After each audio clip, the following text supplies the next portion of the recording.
में शामिल हुई अभिनेत्री रितु शिवपुरी राहुल गांधी की यात्रा को लेकर कही बड़ी बात, कहा मैं और मेरा पूरा परिवार है कांग्रेसी।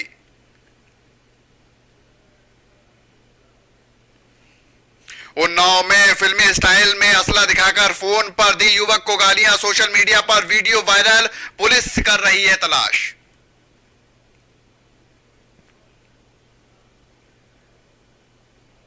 सुल्तानपुर में दबंगों के हौसले लगातार बुलंद, महिलाओं की बेरहमी से की गई पिटाई, सोशल मीडिया पर वीडियो वायरल, पुलिस ने दर्ज किया मामला।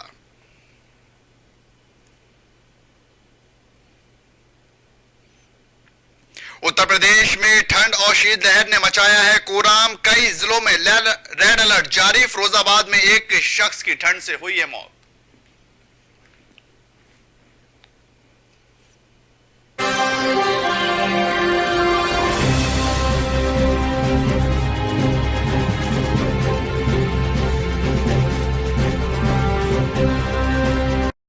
नमस्कार, स्वागत है आपका। ओंकार न्यूज देख रहे हैं आप और मैं हूं आपके साथ शाहनवाज मिर्जा। भारत जोड़ो यात्रा के विश्राम स्थल पर वरिष्ठ कांग्रेस के नेता जयराम रमेश ने ऊंचा गांव में एक प्रेस वार्ता की है और इस दौरान उन्होंने ये कहा कि अगर देश में कांग्रेस मजबूत होगी तो विपक्ष की एकता भी मजबूत होती नजर आएगी। उन्होंने आगे कहा कि आज बेरोजगारों की एक युवा जो है वो डरा हुआ खड़ा हुआ है और किसानों की समस्याएं भी मुंह ताके खड़ी हुई हैं। उन्होंने कहा कि बेरोजगार लगातार बढ़ते हुए दिखाई दे रहे हैं और महंगाई चरम सीमा पर पहुंच गई है। साथ ही साथ प्रेस कॉन्फ्रेंस में उन्होंने कहा है कि आरएसएस की विचारधारा से देश को बचाना है और हम लोगों को देश एक सूत्र में पिरोना होगा। हम अनेकता में एकता रखने वाले भारतीय हैं और भारत जोड़ो यात्रा एक सफल यात्रा होती नजर आ रही है।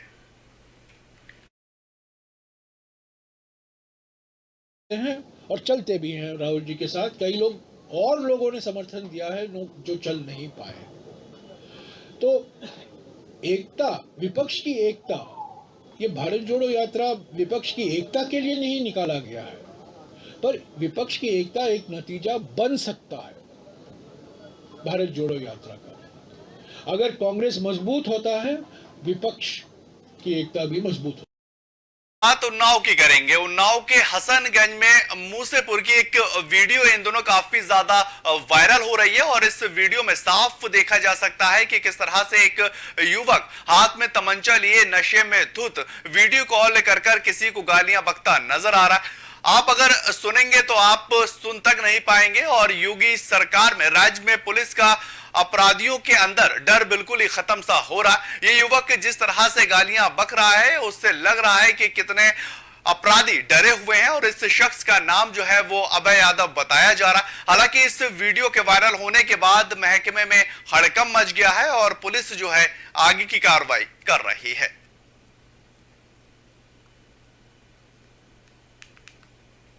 आगे बढ़ेंगे, बात करेंगे जहां पर शामली की अभिनेत्री रितु शिवपुरी का एक बयान निकलकर सामने आया और राहुल गांधी की यात्रा को लेकर उन्होंने अपनी बात रखी है। राहुल गांधी की भारत जोड़ो यात्रा कन्याकुमारी से विभिन्न जिलों के होते हुए शामली की पावन धरती पर पहुंची है, जहां पर शामली के एलन गांव में सुबह 6 बजे शुरुआत की। राहुल गांधी के साथ मुंबई से आई फिल्म अभिनेत्री ने भारत जोड़ो यात्रा में हिस्सा लिया। जब वहां पर वो पहुंची तो उन्होंने साफ तौर पर कहा कि मैं और मेरा पूरा परिवार जो है वो कांग्रेस पार्टी की ही जो है हम तरफ है। और अभिनेत्री रितु शिवपुरी ने भारत जोड़ो यात्रा के बारे में जब पूछा गया तो उन्होंने साफ तौर पर कहा कि मैं कांग्रेसी हूं और मेरा पूरा परिवार भी कांग्रेसी है। भारत जोड़ो यात्रा के बारे में उन्होंने आगे कहा कि हम भारत को मजबूत करना चाहते हैं और सबको एक संदेश देना चाहते हैं कि गांव हो या फिर शहर, हम सबको साथ चलना होगा और आगे हम सब मजबूती के साथ बढ़ रहे हैं।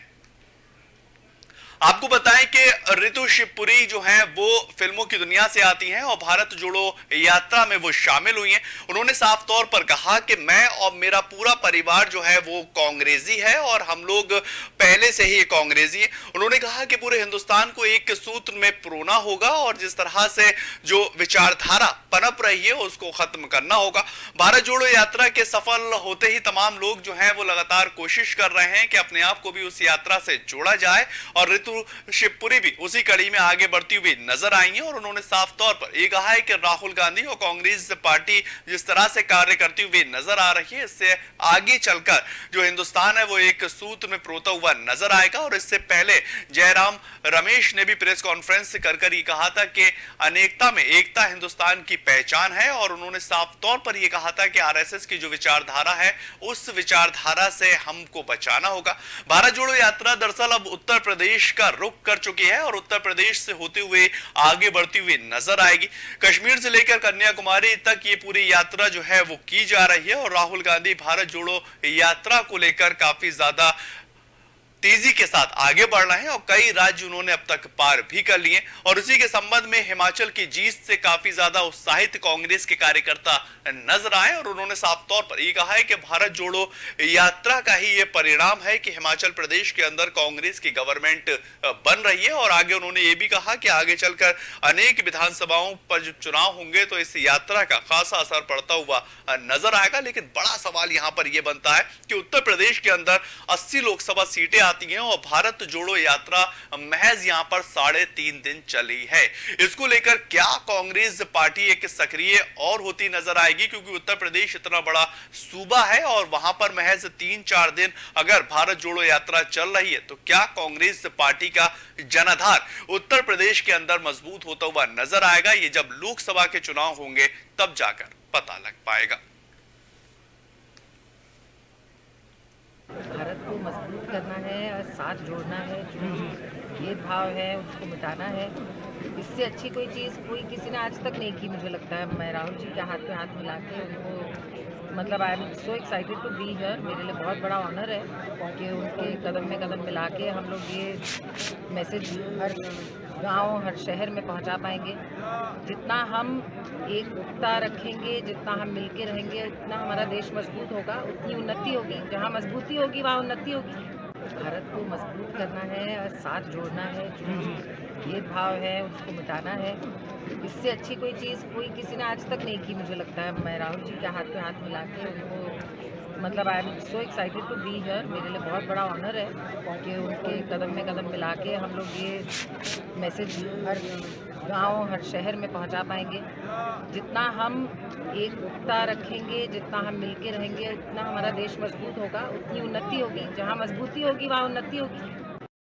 बढ़ेंगे, बात करेंगे सांसद राजेश वर्मा की मां के आकस्मिक निधन पर। माहौल जो है वो काफी गमगीन है और इस मौके पर शोक व्यक्त करने के लिए लोक निर्माण मंत्री जितिन प्रसाद पहुंचे हैं। केपीएस डिग्री कॉलेज तांबोर में शोकाकुल परिवार से मिलकर उन्होंने दुख भी जताया और इसके बाद मानपुर मल्लापुर में प्रस्तावित लघु सेतु का मौके पर जाकर उन्होंने जायजा लिया।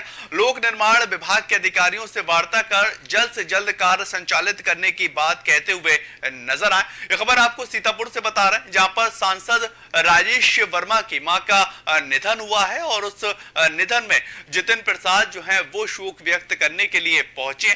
आपको बताएं, शोक व्यक्त करने के बाद और परिवार वालों से मिलने के बाद उन्होंने लोक निर्माण कार्य का वहां पर सीतापुर में जायजा लिया है और कई अधिकारियों के साथ वहां पर वो बैठक करते हुए भी नजर आए, क्योंकि जितिन प्रसाद लोक निर्माण कार्य के मंत्री हैं और उसी को लेकर वो काफी ज्यादा सक्रिय भूमिका निभाते रहते हैं। और उसी कड़ी में जितिन प्रसाद वहां पर पहुंचे और राजेश वर्मा जो सांसद हैं उनकी मां के निधन को लेकर वो वहां पर पहुंचते हुए नजर आए, जिसके बाद वहां पर अधिकारियों के साथ बैठक की और बैठक के बाद कहां तक विकास कार्य पहुंचता हुआ नजर आया है उसका भी जायजा लिया।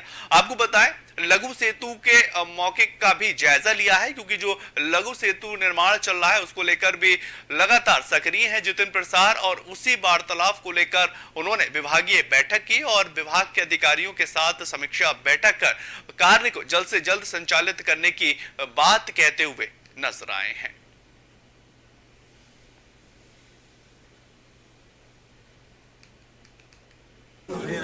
जो लक्षित हमारे उद्देश्य हैं, माननीय मुख्यमंत्री का स्पष्ट निर्देश भी है कि सड़कों का आवागमन सुलभ हो और जहां तक हो सकेगा पूरी तरह यहाँ जब अधिकारियों से बात करते के बाद सुनिश्चित कराया जाएगा। कहीं कमी होगी तो जवाबदेही तय होगी। और आज मैं आया हूँ यहाँ एक बड़ा महत्वाकांक्षी योजना इस क्षेत्र के लिए जो इलाका है काफी पिछड़ा और इसको एक विकास की नई दिशा और धार माननीय योगी आदित्यनाथ जी मुख्यमंत्री जी के मार्गदर्शन और निर्देशों पे जो बताया फिरोजाबाद से आ रही है, जहां पर जिला फिरोजाबाद में शेखोहाबाद में मौसम जो है वो बिगड़ा हुआ नजर आया है और पारा 4 डिग्री सेल्सियस से पहुंच गया।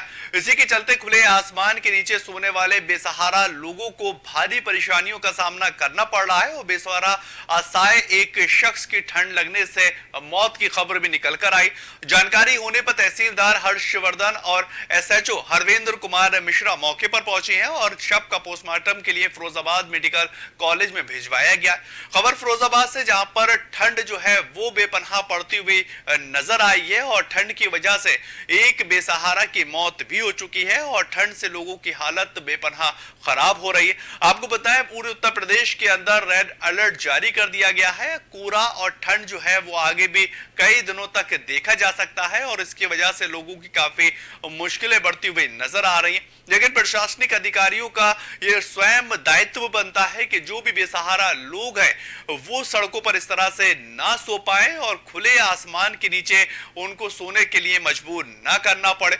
इसी कड़ी में अब आगे की कार्रवाई की जाएगी। निगम और एसएचओ तमाम जो लोग हैं वो वहां पर पहुंचते हुए नजर आए और निगम के अधिकारी भी वहां पर पहुंचे और ठंड से जो बेसहारा लोग सड़कों के ऊपर रहने को मजबूर हैं उनको लेकर एक प्रयास किया जा रहा है कि उनको एक जगह शिफ्ट किया जाए ताकि जो ठंड और जो कोहरा पड़ रहा है उससे उनको बचाया जा सके।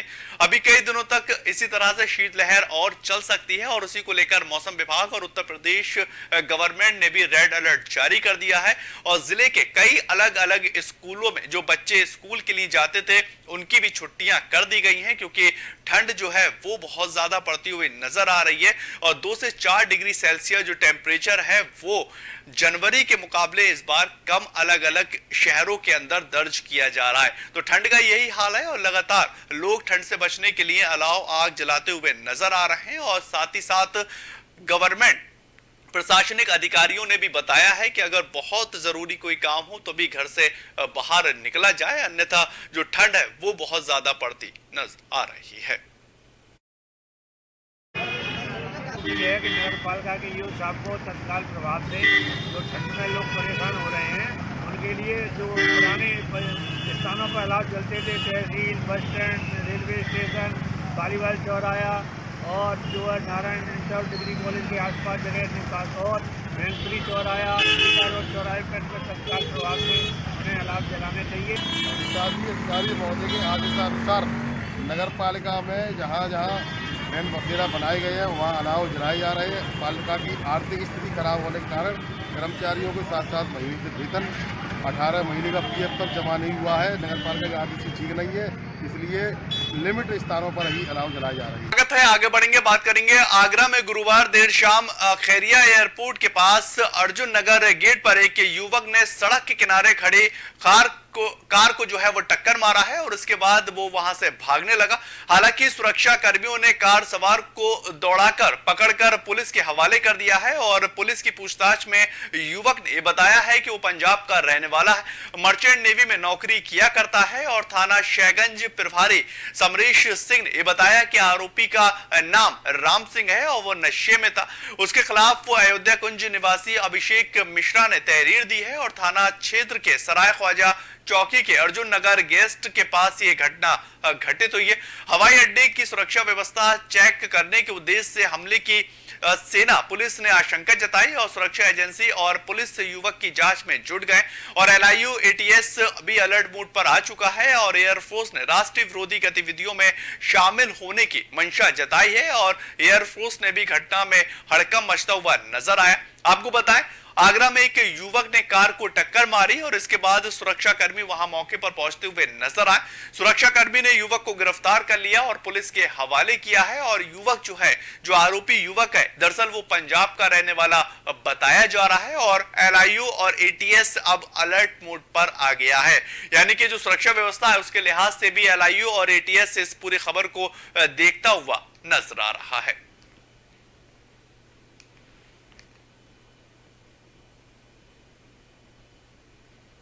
उधर बात करेंगे सुल्तानपुर की, जहां पर दबंगों के हौसले लगातार बुलंद होते जा रहे हैं और बेखौफ दबंगों ने महिला सहित परिवार वालों की जमकर पिटाई की है। और इस विवाद का वीडियो अब सोशल मीडिया पर जमकर वायरल हो रहा है और मामला धनपतगंज थाना क्षेत्र के बाबूपुरवा मुंडवा गांव का है। और इसी गांव के रहने वाले विजय कुमार कनौजिया ने घर के सामने आबादी की जमीन पर छप्पर लगा रखा है। आपको बताएं, यह आरोप है कि इस छप्पर के विवाद को लेकर गुरुवार को भी गांव के ही कुछ दबंग कनौजिया के परिवार वालों पर टूट पड़े थे और महिला सहित परिवार की जमकर पिटाई की गई थी। परिवार को जो भी सदस्य बचाने पहुंचा वो भी दबंगों का शिकार हो गया और इस घटना में कई लोग घायल हुए हैं जिनका इलाज किया जा रहा है। बहरहाल घटना के बाद पीड़ित परिवार की तहरीर पर पुलिस ने आरोपी दबंगों के खिलाफ गंभीर धाराओं में मुकदमे को दर्ज कर लिया है और साथ ही पूरे मामले की जांच पड़ताल की जा रही है। आपको बताएं, सुल्तानपुर की यह खबर जहां पर दबंगों के हौसले लगातार बुलंद होते जा रहे हैं और दबंगों ने जमकर जो है वहां पर मारपीट की। जब वीडियो सोशल मीडिया पर वायरल हुई है तो आगे की कार्रवाई में पुलिस जुट गई और पुलिस ने इस पूरे मामले को लेकर मुकदमा दर्ज किया है। एक घर में जाकर दबंगों ने इस कदर उन तमाम लोगों की पिटाई की है कि काफी लोग उसमें घायल होते हुए नजर आए हैं। और उत्तर प्रदेश के अंदर कानून व्यवस्था को लेकर योगी सरकार लगातार ये कोशिश कर रहे हैं कि कानून व्यवस्था के साथ कोई भी खिलवाड़ ना करे और उसी तर्ज पर आगे कार्य भी किया जा रहा है। लेकिन दबंगों के हौसले यहां पर इतने ज्यादा जो है बुलंद नजर आ रहे थे कि एक घर के अंदर घुसकर महिलाओं के साथ और जहां पर पुरुष है उनके साथ मारपीट की और जो भी उनको बचाने के लिए वहां पर पहुंचा वो भी उन दबंगों की भेंट चढ़ गया।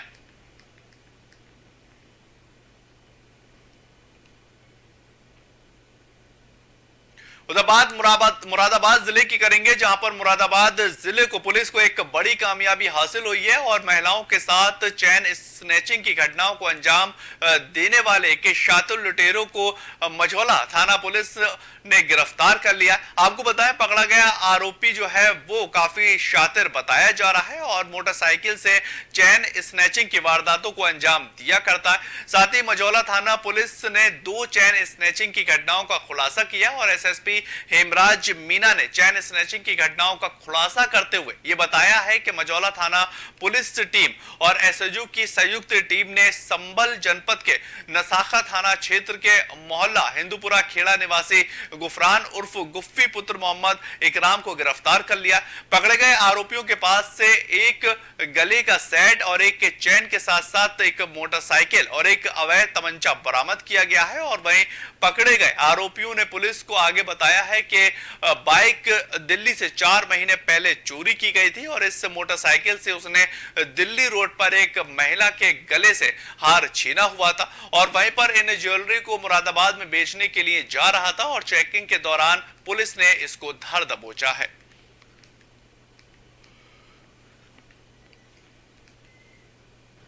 देखिए, आज थाना मझौला में एक गुफरान उर्फ गुफ्फी पुत्र मोहम्मद इकराम निवासी मोहल्ला हिंदूपुरा खेड़ा थाना नखासा जनपद संभल को गिरफ्तार किया है और इसके पास से एक 315 बोर का तमंचा और जिंदा कारतूस, इसके अलावा एक सोने का और पीली दांतों जैसे दिखने वाला एक हार और एक चैन इसके पास से बरामद हुई है।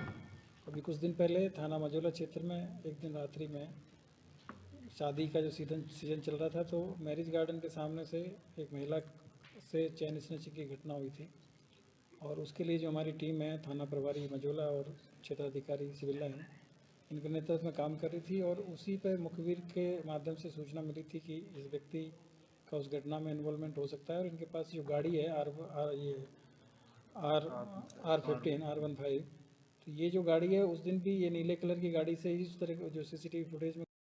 आगे बात तो मिर्जापुर जिले की करेंगे, जहां पर राजकीय आईआईटी कॉलेज में सड़क सुरक्षा जीवन रक्षा कार्यक्रम का आयोजन किया गया और इस कार्यक्रम में लोगों को ट्रैफिक के संबंधित नियमों का पालन करने के प्रति जागरूक किया गया।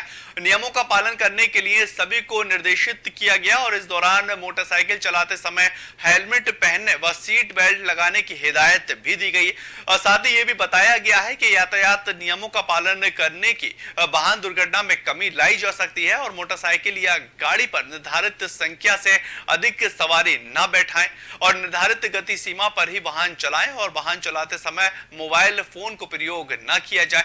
18 वर्ष से कम आयु के बच्चे वाहन चलाने के लिए जो है प्रोत्साहित न करें। शराब पीकर वाहन चलाना गैर कानूनी है और शीत ऋतु में पड़ने वाले कोहरे से होने वाली घटनाओं को रोकथाम के लिए वाहन में इस तरह के नियम और सख्ती के साथ लागू किए जाने। और आपको बताएं, जन जागरण को लेकर प्रभारी बनाए जाने के लिए यातायात जागरूकता रैली भी निकाली गई है और इस दौरान लगातार जो लोग हैं वो जुड़ते हुए नजर आए हैं और विधायक रमाशंकर सिंह पटेल और आरटीओ संजीव तिवारी वहां मौके पर मौजूद रहे हैं।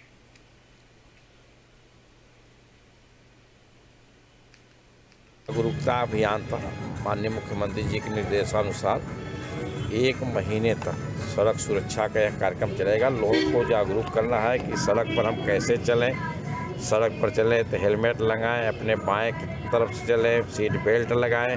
मतलब सड़क सुरक्षा के जितने नियम हैं हमको उस नियम का पालन करते हुए दुर्घटनाएं कम से कम करनी है और जो हमारी मृत्यु दर बढ़ रहा है हमें उसे घटाना है। देखिए, माननीय मुख्यमंत्री जी के निर्देश पर ये सड़क सुरक्षा माह आज उसका विधिवत प्रारंभ उद्घाटन किया गया है, जो कि आज दिनांक 5 जनवरी से लेकर के 4 फरवरी 2023 तक चलेगा।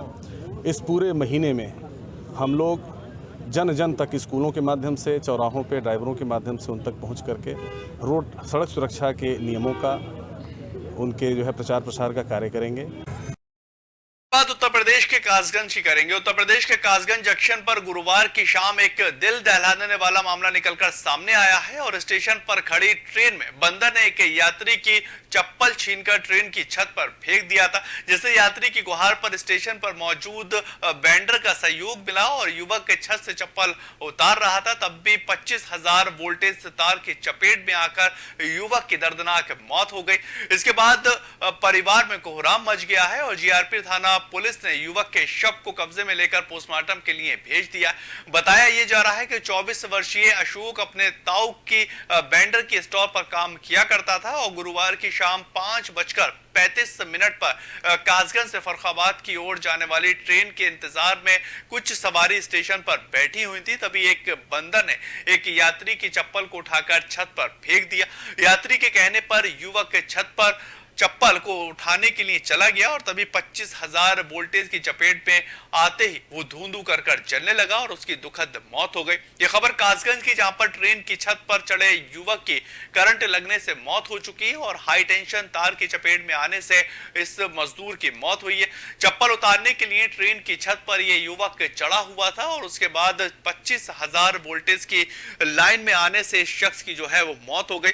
आपको बताएं कि बंदर ने चप्पल छीनकर ट्रेन की छत पर फेंक दी थी और इसके बाद जिस शख्स की वो चप्पल थी उसने उस मजदूर से, उस लड़के से कहा कि चप्पल उतार दो और उसके बाद वो लड़का जो है वो चढ़ता हुआ नजर आया, लेकिन 25,000 की ऊपर वोल्टेज की लाइन जा रही थी और उससे वो टच हुआ और वहीं पर जलकर उसकी मौत हो गई।